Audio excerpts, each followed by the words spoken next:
My name is John Fera, and I'm the president of Local 6500 Steelworkers in Sudbury, Ontario.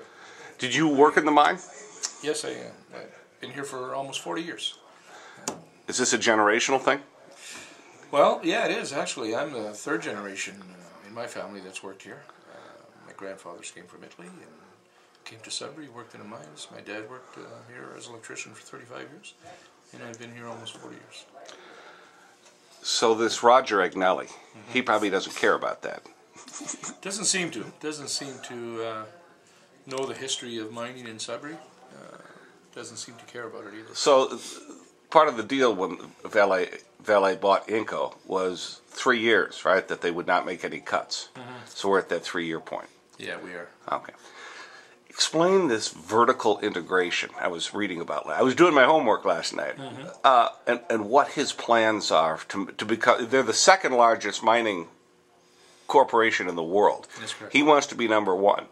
He wants to set the price. Explain all this. This is really very anti-democratic and kind of monopolistic of him, is it not? Yeah, absolutely. The more power this company gets, the more power it wants, it seems. And the more power it gets, the meaner it seems to get. Vale told us very early in our negotiations this year that we have to change our culture. And those are the words they said, that we have to change our culture, we have to learn that the world is different, and we would have to give up some of the very, very important issues in our contract. So the culture is right now that your miners make decent wages between $25 and $30 an hour, and they spend it in the Sudbury. Absolutely. The culture he wants you to accept is Vale takes more of the money and gives it to their shareholders? Yeah, the money now leaves Sudbury, it leaves Canada, and goes to Brazil, and is distributed among the shareholders. We don't see that money anymore. So this is unique in that they're taking a resource from Canada. So if you were taking a resource from Canada and the money's permanently leaving Canada, wouldn't the Canadian government be upset about that? That's an excellent question. We think they should be very upset about that, but they aren't. And in fact, it was this conservative Canadian government excuse me, that did the deal with Vale to sign a contract to sell them our natural resources. The government of Canada won't support us. I've met with the Minister of Industry, and this is Tony Clement. This is Mr. Tony Clement, who is, I consider, a very uncompassionate man, uncaring, and I can't believe that this man is a representative of the Canadian government. Yeah, he was rejected by Ontario voters when they threw Ernie Eves and the Conservatives out of provincial government. That's correct. And now he's back. And now he's back. The government signed a deal with Vale that we are not allowed to see, if you can believe that. I mean, it's a very public government with a private document that has issues in it that I think aren't being met.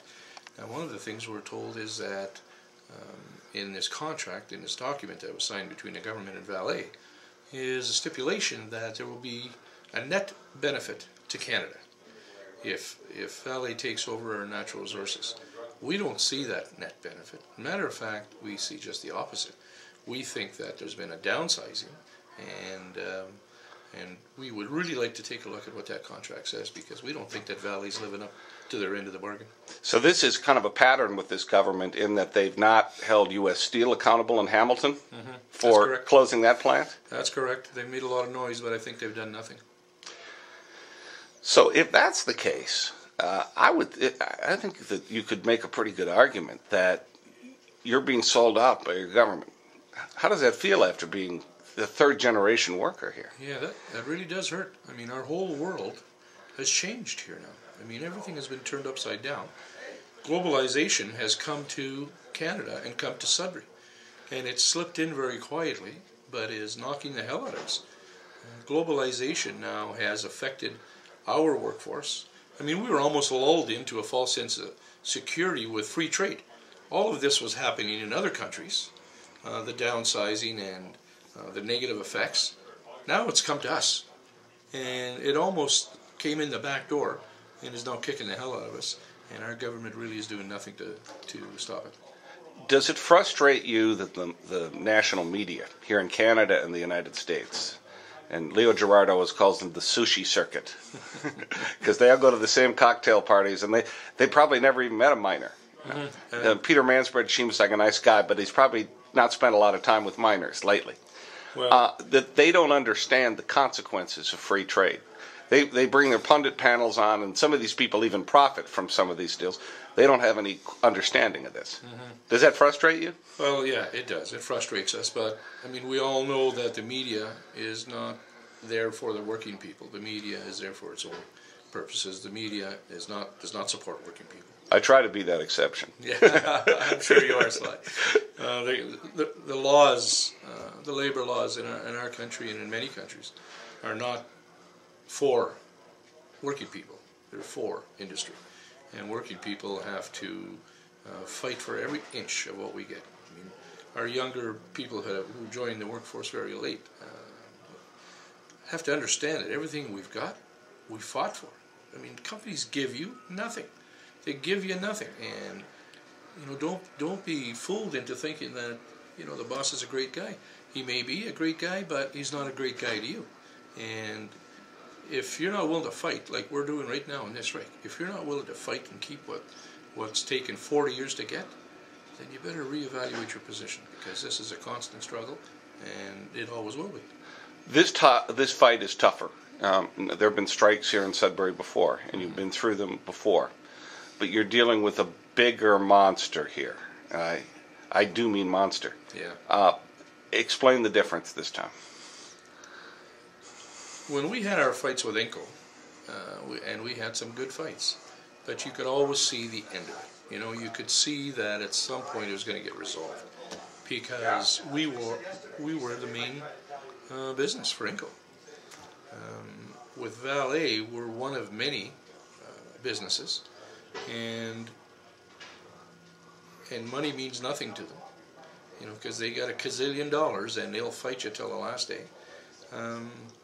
So with them, it's difficult to fight, because it's almost like you've got one hand tied behind your back. Having said that, we're learning very quickly how to fight these people, and it's not just at the picket line. It's all over the world, and thanks to Leo and others, we're all over the world. And we've been to Brazil and New Caledonia and Australia and Indonesia and Germany and England, and we're fighting this fight all over the world. And people have come here from all over the world. Absolutely. You filled a hockey arena. We had a great rally in September, and we had mining leaders from all over the world. I mean, just about every organized miner in the world was represented in Sudbury at our rally in September. I enjoyed the Italian salute. Yeah, it was great. So I noticed you had a mining leader from the United Steelworkers from Mexico, but they said he was in exile. Explain that. If you're talking about the former president of the mining union, yes,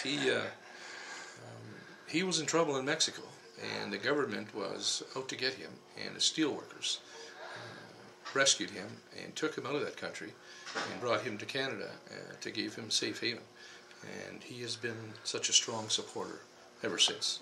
Have you set up any type of fund that people can donate to help the families? Yes, we have our strike fund that we're able to draw from. We have kitchens now where people can come, food banks. We have donation of time from people who are in employee services. We have lawyers that are helping us. We're getting a lot of support from the community. The community knows very well that this isn't a contest between the steelworkers and Valet. This is between Valet and our whole community. Valet wants to chip away at this community so that we change our culture, as they said, and people in this community aren't allowing it to happen, and have been very, very generous, and we do have funds available to help our people. All right. Thank you, John. Thank you very much, Sly.